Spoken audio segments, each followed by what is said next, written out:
23 मई 2022 को दैत्यगुरु शुक्र राशि परिवर्तन करके मीन राशि से मेष राशि में प्रवेश करेंगे, जिसका समय 8:26 सायंकालीन रहेगा। ऐसे में समस्त 12 राशियों पर क्या फल इसका रहेगा, क्या प्रभाव रहेगा, उसकी चर्चा हम आज के एपिसोड में करेंगे। साथ ही एक खास बात यह भी है कि अभी गोचर के अंदर कुछ विशिष्ट योगों का निर्माण हो रहा है और उन लोगों के लिए यह खास एक विशेष खुशखबरी कह सकते हैं, जिनके बच्चे इस योग में जन्म लेने वाले हैं। जिसका जन्म इस योग के अंदर होता है तो निश्चित रूप से वो बच्चे बड़े वर्चस्वशाली होंगे, बड़े वैभवशाली होंगे और बड़े उच्च पदों पर जाकर अपना और अपने परिवारजनों को, अपने देश का नाम रोशन करेंगे। मैं संपूर्ण राशियों की यहां पर आपके साथ चर्चा करूंगा। यह आपको पहले ही बता दूं कि आज का जो राशिफल कार्यक्रम रहेगा वो आपकी चंद्र राशि के आधार पर रहेगा, यानी आपकी चंद्र कुंडली के आधार पर रहेगा। आपकी जन्म कुंडली में चंद्रमा किस स्थान पर है वह राशि आपकी चंद्र राशि कहलाई जाती है, या चंद्र कुंडली का जो लग्न होता है उसको चंद्र राशि कहते हैं। अगर आपको अपनी चंद्र राशि के बारे में जानकारी नहीं है तो आप बोलते हुए नाम का भी आधार लेकर इस राशिफल कार्यक्रम का लाभ ले सकते हैं। अब हम बिना समय गंवाए चर्चा कर लेते हैं। देखिए, गोचर के अंदर जब ये राशि परिवर्तन हो रहा है, मैं उसके साथ साथ एक और भी चीज जो आपको आज बताने जा रहा हूं। गोचर के अंदर एक तो केदार नाम का योग, जो बहुत ही विशिष्ट राजयोग है, जिसका निर्माण होगा। बुध आदित्य योग का निर्माण ऑलरेडी बुध आदित्य योग चल रहा है। तो ये 2 राजयोग और 4 राशियों पर शश महापुरुष नाम का जो पंच महापुरुष योगों की श्रृंखला में है वह भी विद्यमान रहेगा। तो अब हम सबसे पहले जब बात कर लेते केदार योग की। देखो, केदार योग कैसे बनता है। 2023 में मई 23 तारीख से लेकर के ये योग का निर्माण हो जाएगा, क्योंकि चंद्रमा कुंभ राशि पर पहुंचेंगे और वहीं सारे ग्रह जो हैं वो 4 भावों में सिमट कर रह जाएंगे। सारों ग्रहों की जो ताकत है, जो क्षमता है, वह किन्हीं 4 भागों में आकर बैठेंगे तो प्रभावशाली माने जाएंगे और उनकी ऊर्जा एक विशेष रूप में जो है देखी जाएगी। केदार योग की जो परिभाषा है मैं आपको बता दूं, जैसे कि बुधादित्य योग के लिए जो निर्माण है, जिसका सीधा सा एक डेफिनेशन है कि सूर्य और बुध यदि किन्हीं भी 12 भावों के अंदर में से किसी भाव के अंदर बैठते हैं तो ये बुध और आदित्य का योग बन जाता है, यानी सूर्य और बुध की युति बुधादित्य योग होती है।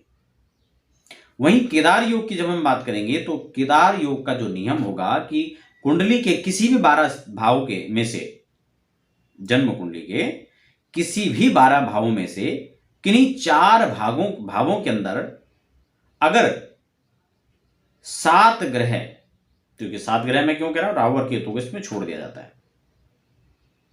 पाराशरी योग संहिता के अंदर हम देखते हैं, पाराशर जो बृहद पाराशर होरा शास्त्र में, उसमें जितने भी योग आपने पढ़ेंगे अनेक पुस्तकों में जो प्रमाणिक पुस्तक हैं उनके अंदर आप राहु और केतु को कभी भी किसी योग के अंदर में नहीं देखेंगे।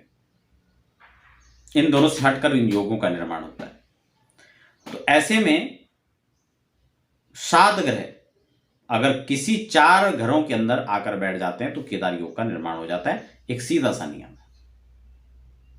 तो इस योग का भी आपको लाभ मिलने वाला है और साथ ही साथ बुधादित्य योग का भी आपको लाभ मिलने वाला है। लेकिन शुक्र की मेष राशि पर जाने से, क्योंकि मंगल की राशि है और शुक्र भोग विलासता के ग्रह हैं, इसलिए रज प्रधान मंगल की राशि मेष राशि में जो है शुक्र जा रहे हैं। यहां धातु,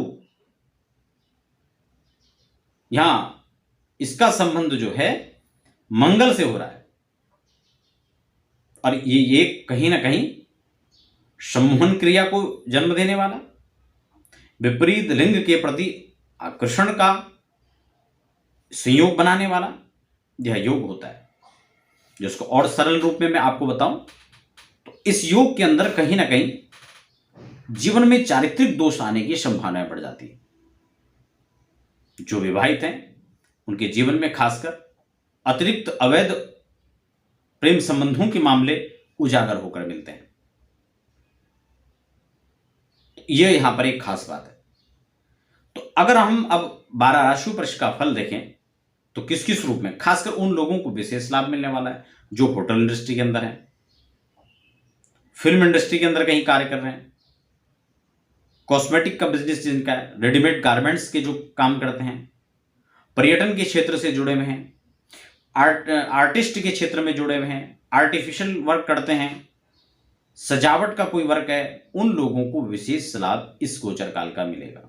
किस रूप में मिलेगा, किन राशि वालों को मिलेगा, उसकी चर्चा हम क्रमशः कर लेते हैं।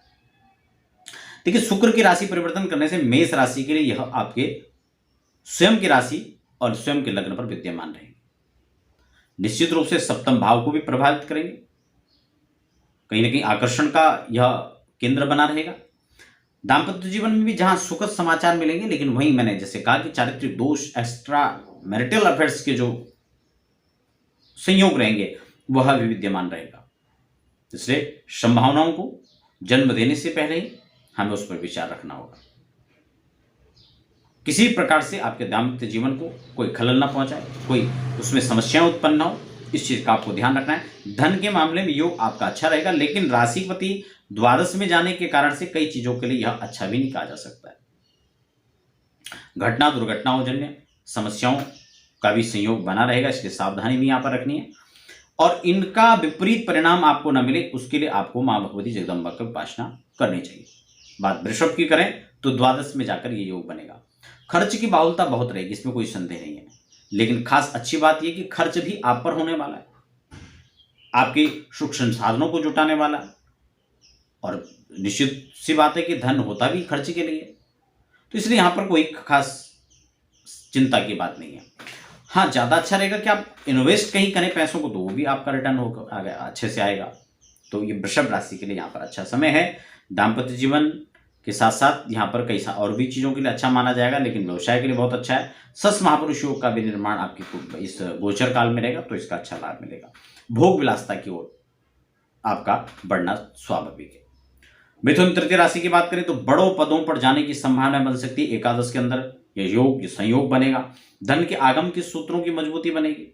मल्टीपल तरीके से धन आने के योग संयोग बने रहेंगे, और कहीं ना कहीं आप पर लांछन की स्थिति ना हो, इस बात का आपको ध्यान रखना है। कर्क राशि की बात कर लेते हैं। आपके दसम भाव के अंदर राजकीय कार्यों को स्थापित करेंगे, मजबूती दिलाएंगे। राजनेता, अभिनेता, उन सभी लोगों को लाभ मिलेगा। पिता से अगर संबंधों में कहीं ना कहीं वैमनस्यता चल रही थी, तो यह संयोग अच्छा है। आप सुलह कर सकते हैं, आप उनके नजदीक जा सकते हैं, उनको मनाने का प्रयास कर सकते हैं। शासन प्रशासन से भी आपकी पकड़ मजबूत और अच्छी होने वाली है। कहीं ना कहीं कॉन्ट्रैक्टर है तो उन लोगों को बहुत अच्छा लाभ मिलने वाला। जो कमीशन एजेंट है, कमीशन खोरी में काम करते हैं, उनको विशेष एक अच्छा लाभ मिलेगा।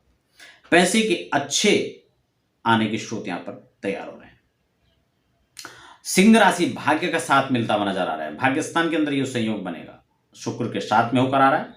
हो सकता है कि आपके भाग्य में वृद्धि कराने के साथ साथ में यह आपको कहीं ना कहीं कोई इसी ऐसे व्यक्ति के साथ आपकी मुलाकात हो जाए जहां आपका भाग्य तो प्रवर्धन करेगा, आपकी आमदनी तो बढ़ेगी, आपको एक नेम फेम तो मिलेगा, लेकिन हो सकता है आप अपने चारित्रिक रूप से अपने आप को कमजोर महसूस करें।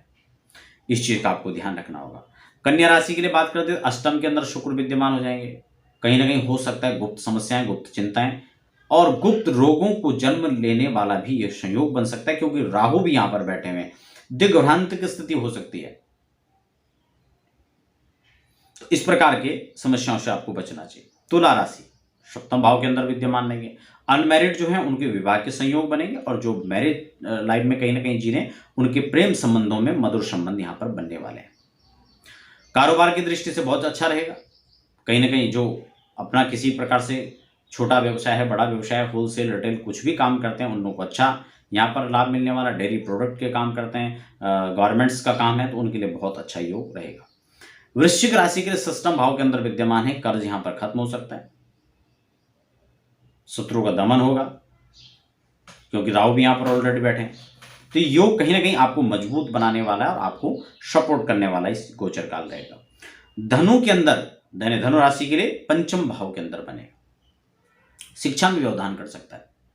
जो बच्चे पढ़ रहे हैं उनको थोड़ा सा खास सावधानी की जरूरत है। हनुमान चालीसा का पाठ करते रहें, और सर्वा बाधा ओम सर्वा बाधा विनिर्मुक्तो धन धान्य श्रुतान्वितः मनुष्यो मत प्रसादेन भविष्यति न संशय, इस मंत्र का भी जप करें, अच्छा लाभ मिलेगा। संतति पक्ष की तरफ से चिंता भी देखी जा सकती है। लेकिन फिर भी ये कह सकते हैं कि धन भाव के साथ संयोग बनने से धनागम की स्थिति तो अच्छी बनी ही रहेगी। मकर राशि के लिए चौथे भाव पर यह संचरण काल रहेगा, जो आपकी कहीं ना कहीं राहु के साथ बैठे में, इसलिए पारिवारिक तनाव की स्थिति बढ़ सकती है। हाँ, उन लोगों के लिए अच्छा है जो कहीं ना कहीं कॉन्ट्रैक्टर है, कहीं ना कहीं कमीशनखोरी का काम करते हैं, उनके लिए धनागम की स्थिति को मजबूत करने वाला ही योग। विरोधियों के साथ कहीं ना कहीं वाद विवाद की स्थिति बन सकती है, इसलिए आपको थोड़ा सावधान भी यहां पर रहना होगा। गलतफहमी के शिकार आप हो सकते हैं। अब हम बात कर लेते हैं कुंभ राशि के लिए। कुंभ राशि के लिए यह गोचर काल आपके पराक्रम भाव पर होगा। निश्चित रूप से एक चीज और माने, यहां राहु के साथ में जड़त्व योग का जहां निर्माण होगा, वहीं भाई बहनों के साथ विवाद, इष्ट मित्रों के साथ विवाद की स्थिति भी देखी जा सकती है। बड़ा सोच समझ कर यहां पर रहना है, गलतफहमी का शिकार आप हो सकते हैं और यह विवाद आपको समस्याओं में डाल सकता है, आपके संबंधों को खराब कर सकता है। मां भगवती जगदम्बा की उपासना आपको करनी चाहिए। कार्य क्षेत्र में तरक्की मिलेगी और साथ ही साथ संबंधों में मधुरता भी बनी रहेगी। मीन राशि के लिए द्वितीय भाव धन भाव के अंदर यह गोचर काल संचरण करेगा। पैतृक प्रॉपर्टी को लेकर विवाद संभव है, इसलिए उसमें थोड़ा सा यहां पर आपको कहीं ना कहीं सजग और सावधान रहने की आवश्यकता है। लेकिन अगर आप पैतृक प्रॉपर्टी आपके पास है तो उसका लाभ आपको मिलेगा।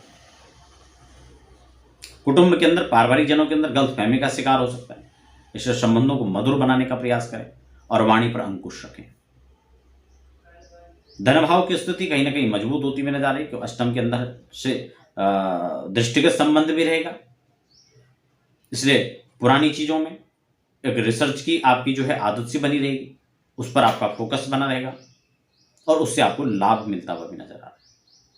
दर्शकों, ये था मेष से मीन राशि पर्यंत शुक्र के राशि परिवर्तन की चर्चा। फिलहाल बने रहे, मुझे दीजिए इजाजत। धन्यवाद।